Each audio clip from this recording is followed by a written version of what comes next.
Welcome to Exhausted Sparrows Unite, the podcast that is all about being authentic and talking nicely to yourself. We've covered that part, loving ourselves and speaking positively to ourselves. But let's dive in this week about relationships that are outside of ourselves. I'm here with my friend Jen Green, a licensed clinical social worker, and we're going to spend some time talking about negative relationships that weigh on us, whether they come from partners, family, or even our colleagues. It can feel like the noise is constant, dragging us down and dragging our energy down and our peace of mind. But even when we can't fully escape certain people, we can indeed protect our own well-being by taking steps to turn down the volume of negativity. And this is where my great friend Jen Green comes in. Hi, Jen. Good morning. I am so excited to have you here. And I actually got Jen right before she makes a big move to be with her man after how many years? Oh, we often debate about how long it's been, but I think it's been at least 12. 12 or so years. She and Nels Green have been together. They've been married for a few years, but they've had this relationship where they go back and forth. And Jen is my former board president of Sparrow's Nest. For those of you that are tuning in and saying, I don't know, the name sounded cool, I don't know what in the world that is. Sparrow's Nest is a charity in which we feed families that are facing a cancer diagnosis. And we're going to be expanding that and feeding people. So you don't have to have children living in the home starting next year. We're going to do that in Dutchess County. We're in the Hudson Valley here in New York. And part of the reason the podcast is called that is because this charity is amazing, but dang, am I tired. And we have a great following, and a lot of us are tired. And, you know, I kind of started seeing all this stuff on social media, which isn't anything new. Jen and I are also going to get into social media on a different podcast. But I mean, you know, man, that stuff can drag you down because a lot of it isn't authentic. A lot of this is filtered. It's just, you know, nobody's really living their best life 24 hours a day. And please don't tell me to take $1,000 conference and tell me how I can live my best life and balance it all well, because sometimes we just have to accept there are seasons. There are just seasons where you're doing more than other seasons, and we've got to get mindfulness in our life, and we've got to figure it all out. But, you know, Jen, I brought you in here because we talked a lot last week about negative self-talk, really 2 weeks ago. And it's great if we can love ourselves, but sometimes we can't control the environment that we're in, where other people maybe aren't so loving to us as we are to ourselves.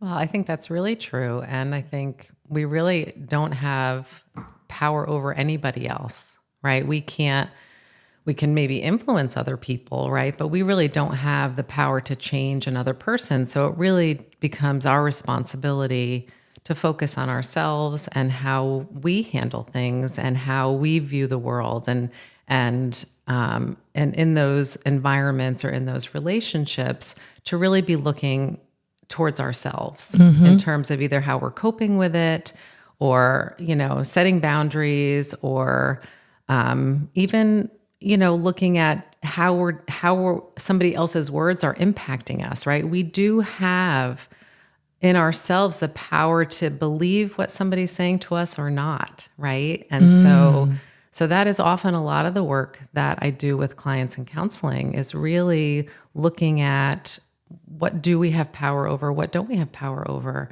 And if we're spending all our time, as Niles would say, pointing the finger instead of pulling the thumb, right? I think it can be frustrating because we really don't have as much influence on things outside of us as we do inside of us. So what I'm hearing you say, which is just, you know, everything we're talking about, is really the work has to be inside. You have to have a really good core foundation and a really strong, right, positive opinion about yourself, so that it's harder for all of this negativity to get in. Sure. And that's not easy, right? Because, you know, I think for me, one of the things that I've really developed over time through a lot of mindfulness practice, through a lot of self-reflection, which I've done a lot of on my own personally for, you know, decades, honestly. And this work is never done, right? We never get to the place where we're like, I'm good. I don't have any more to do, right? There's always something, because as soon as you clear one thing,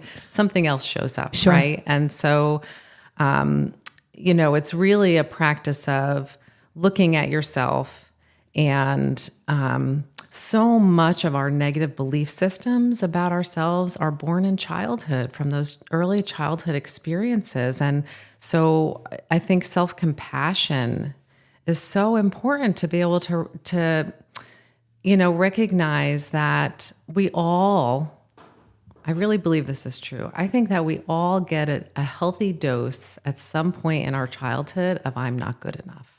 And it has different themes, maybe, right, based on that messaging we've gotten either from our caregivers who might mean well, right? It's not that, anybody's intentionally trying to hurt somebody, right? Or it could be other early adult caregivers in our lives. It can be your peers on the playground. It could be a teacher. It could be, somewhere you get this negative message that you then take in, and then you don't even need somebody else telling you that because now you believe it about yourself, right? And so every time that not good enough belief gets reinforced by some experience, our brains have this negativity bias. So that's what we're going to notice. We're going to notice when those negative things get reinforced instead of maybe we are also getting positive messages, but our brain isn't taking those in quite as easily. Yeah. And you know what? That stinks. It does stink. It does stink. It's like losing weight. It takes me like 2 weeks to lose a pound, but like a day to gain it back. Like what, you know what I'm saying? So it's really hard to reprogram ourselves, right? And so let's talk about that, because let's be honest, there are some relationships that we can't completely, get out of. It can be a coworker, and your boss, you can't just say to your boss, fire them. It can be a million different things. What about things like boundaries and limiting exposure? Like, are there ways that we can somehow drown out this noise? Well, I think you are sometimes in environments, right, that can feel really negative. And so, I think that it's, for one, being mindful of the impact of the negativity, right, and not participating in it when you can, because sometimes it's really easy when you're in an environment where maybe people are unhappy, right? They're unhappy either in their own lives or they're unhappy in the work environment. And you might be too, right? You might also be struggling. You might also not love your work environment or whatever it is that's going on for you. And so this is where, being mindful of, am I participating in this? And can I choose not to participate in this, right? So that can limit your exposure to it. I remember at a job where, during lunch, everybody would sort of congregate in one place, and it was just everybody complaining. And this was supposed to be my 30 minutes to have some downtime to recharge my battery. And it was having the opposite effect, right? Mm-hmm. And so then making a choice of, I'm going to go eat lunch somewhere else, or I'm going to find somebody else that I can go sit with during this period of time in my day that's really meant for me, so that it builds me up. It doesn't sort of create more negativity. So I think it can be tricky, right? Depending on the relationship, depending on the environment, on who that negative influence is. But, even when we think about, the idea of gossip, right? Mm-hmm. We can choose not to participate in it. And people who do gossip, they're looking for people to participate in it, right? And so what happens is if that person keeps coming to you and you're not joining and you're not adding to it, and then they're going to stop coming to you. They're not going to seek you out for that anymore. I told a story, I think at the very beginning about that and I'm not proud of the story, and here I am telling it again. So if you didn't hear it the first time. We all have those stories. We all have those stories. But, a few years ago, I just got involved with this group of people that was very, very gossipy, and I wasn't feeling good about myself. And, I wanted to be with the cool kids and the friends, and I hung out with that. And then I started doing it. Mm-hmm. And, as I was telling the story, I said, and then 6 months later I was sick, and you probably remember this, not sick, but I was dragging my right leg. I don't know if you remember that time. I do remember. So, so I was saying to my board of directors, I was saying to people, I don't know what's going on. They originally thought, it could be ALS, which was very scary, and then maybe MS. And I did all these things. And finally the doctor said, there's lesions, so we were like, oh my gosh. And he said, but it could be something like stress. Like, are you doing something different? And I'm like, I'm just as busy at work. Like, I'm still not showering. I don't know. And then I started really thinking, and I thought, oh my gosh, these relationships are awful. They're awful relationships that have really, I am now, and listen, this is nothing against them. I have to take ownership for me. I started doing it, right? Absolutely. But then I didn't feel good about myself because I'm talking about other people, and then I'm not feeling good about me. And honestly, I said that to him. I said, I don't know, like I have some friend groups I think I need to really pull back from. And he said, that absolutely can be it. I am shocked that you figured that out in like the 7 minutes that I just diagnosed you. And but it's a thing. It's really a thing when you get into these groups with all these other negative people. Besides the fact that it's awful that you're talking about other people, you're really setting something in yourself that I called it the ick. It's really ick. Yeah.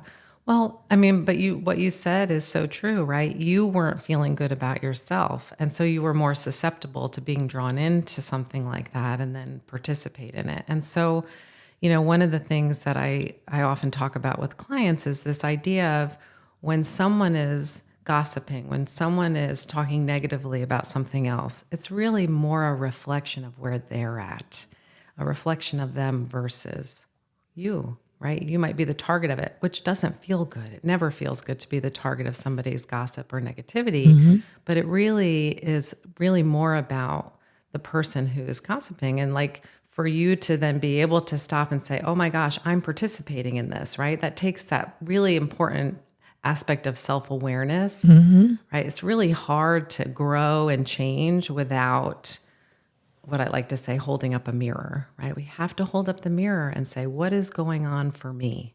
Why am I participating in this negative talk about other people? What is it that's going on for me? And so being able to pause and hold up that mirror with compassion, right? Not with judgment, but with compassion for ourselves to say, what is it? What is it right now that's going on for me that I'm choosing this? And then it just, again, it doesn't make you feel better. Sometimes people think like, oh, this feels good. And it might in the moment, but afterwards it doesn't feel so good. It doesn't really help us. So what do you recommend for people that are in these negative relationships that they just don't feel they can get out of? Are there coping mechanisms if they're in work environments? Yes, during lunchtime,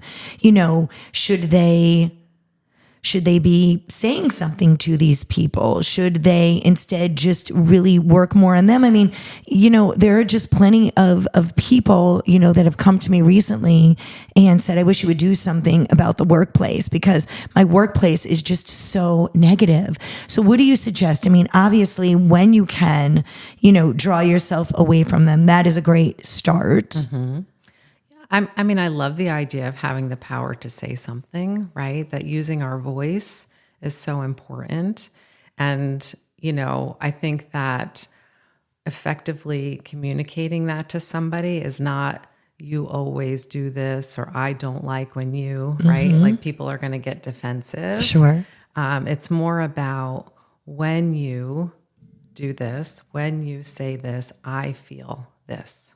Right? Or I'm uncomfortable, right? It's really using those I statements about your own experience so that people are more apt to hear you, right? Because if people are defensive, they're not going to hear anything you're saying. They're going to think about, how do I defend myself in this situation?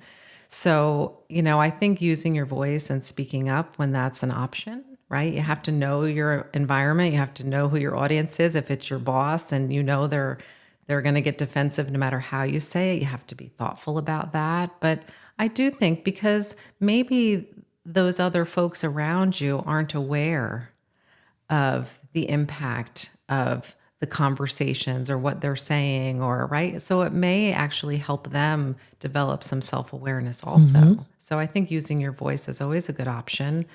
And, I think sometimes, we tell ourselves that we can't leave a situation, that we can't leave an environment. And I think that sometimes we have to consider that too, right? Depending on how toxic it is, depending on the impact it's having on us. I left a work environment because it was affecting my health, right? I had to decide. Now, I know that I was really lucky that I had the opportunity to do that, and not everybody does. So, if you can't leave the environment, then you're kind of stuck having to figure out how best to navigate it. But I think it's also good to challenge ourselves to say, do I really have to stay in this, or do I have another option? And the same is with friends and relationships. I mean, you must see so much of this just in the work you do. Yeah. I mean, I think that, family is always more challenging. Right? Because you can't As we're choose getting your ready family. to have holidays, the holidays are coming quickly. And so family can be really challenging. And, I think being honest with ourselves about, maybe there is a way to limit how much time we spend with certain family, that's okay, that we often feel this like obligation that we have to suffer through this. And I think it's good to challenge that, right? To say, okay, what feels good to me?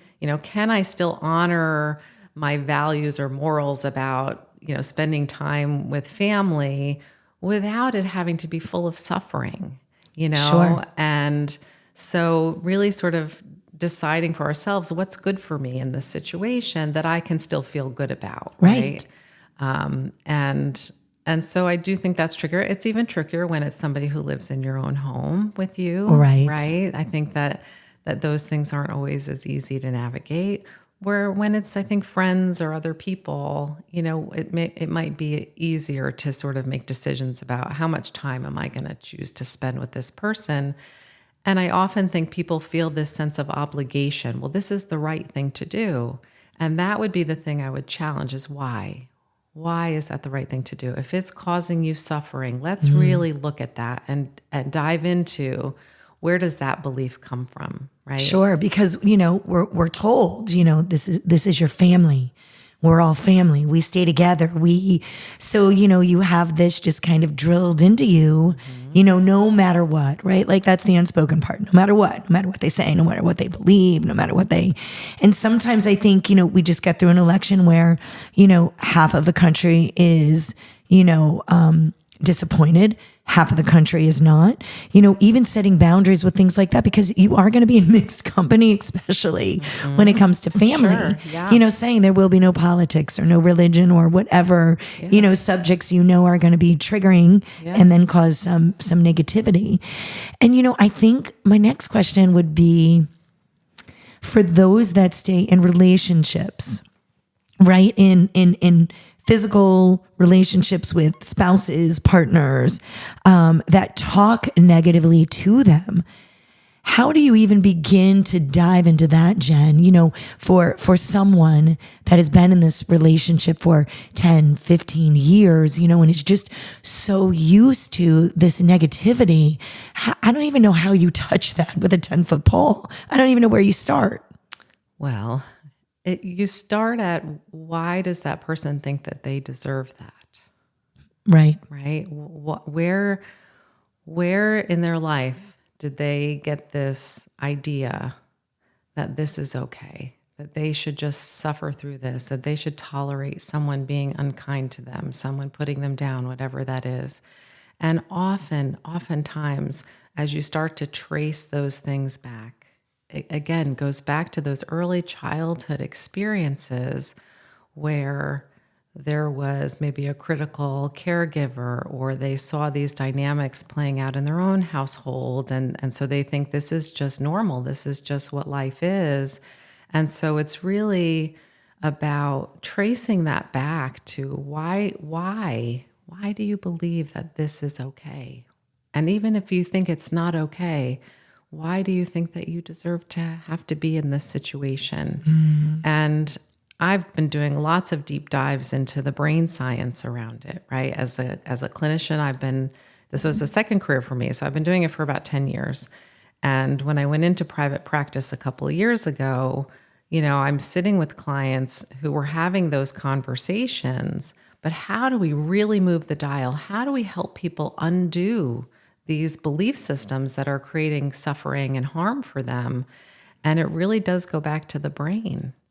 And so there are therapies that can really help people to sort of unlock those unhealthy belief systems so that they can choose something different. So it's not easy. It really isn't an easy thing, but there are certain therapies that can help people to unlock those belief systems. And you've given us, you've talked about that before, because I know that you've done, this work yourself, and Yes. you say it really is life changing. It is life changing. Because you're bringing yourself back in some instances, to the time where, am I right?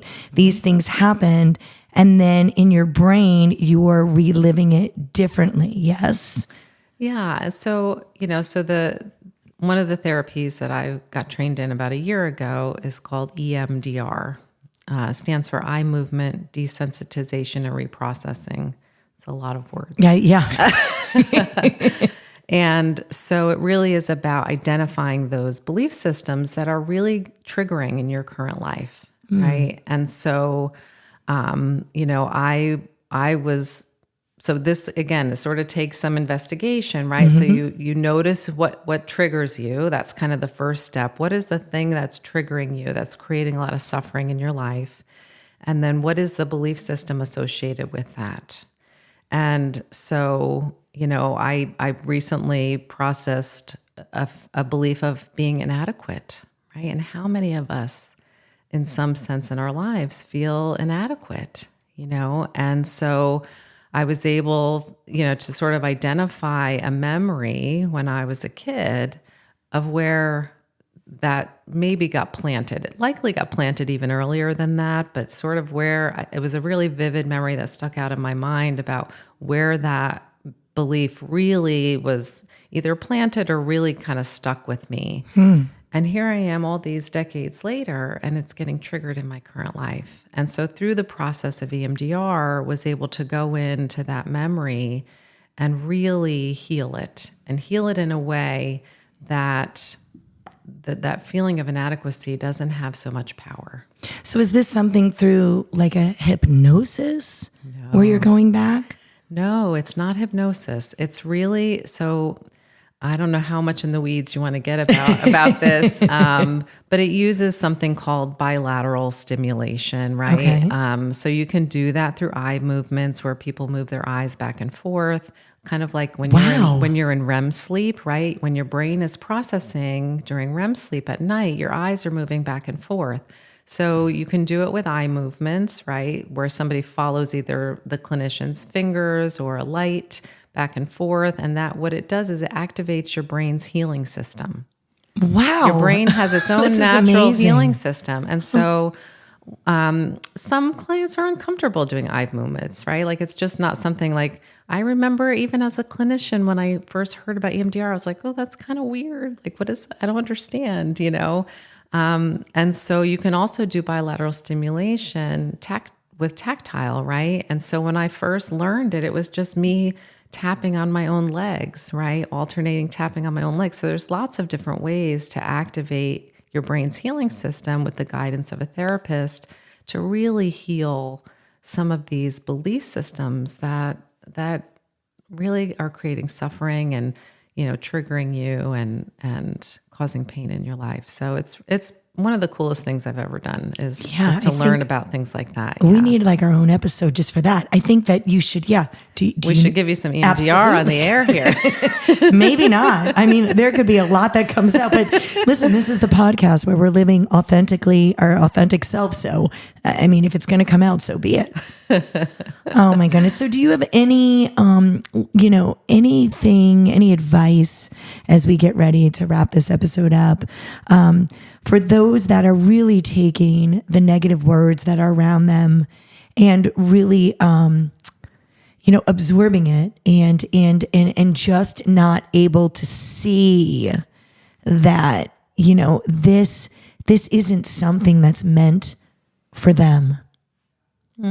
Does that make sense? Yeah. Like there are people that are going to be listening to us that are absolutely hearing what we're going to say, but they're still like, I don't know. There's no way really out of it. And I mean, for people that are just stuck, what would you say? Well, I think that there's a real thing about you have to be ready to hear the message. And not everybody's ready, and so some people will hear this and they say, oh my gosh, that really resonated with me. Or, oh, I really want to start holding up that mirror. I really want to start creating some self-awareness and mindfulness around what is it that's going on for me, right? Some people are really ready to step into that and other people just aren't ready yet. And that's okay. And that's okay, right? To offer, again, this idea of compassion for ourselves and compassion for others. And the more that we can do that and model that and set that example, I think the better off we're all going to be. My good friend Jen Green here with me today. I'm so happy that you joined me. Thank you for having me. Oh, thank you for coming. So guys, remember, you have the power to control what influences your peace and your happiness by setting boundaries, practicing mindfulness, and focusing on positive relationships. You can drown out the noise and you can reclaim some of that emotional space. You can protect your energy and surround yourself with people that uplift you because guess what? You deserve to live without the weight of negativity holding you back. Until next time, be kind to yourself and others.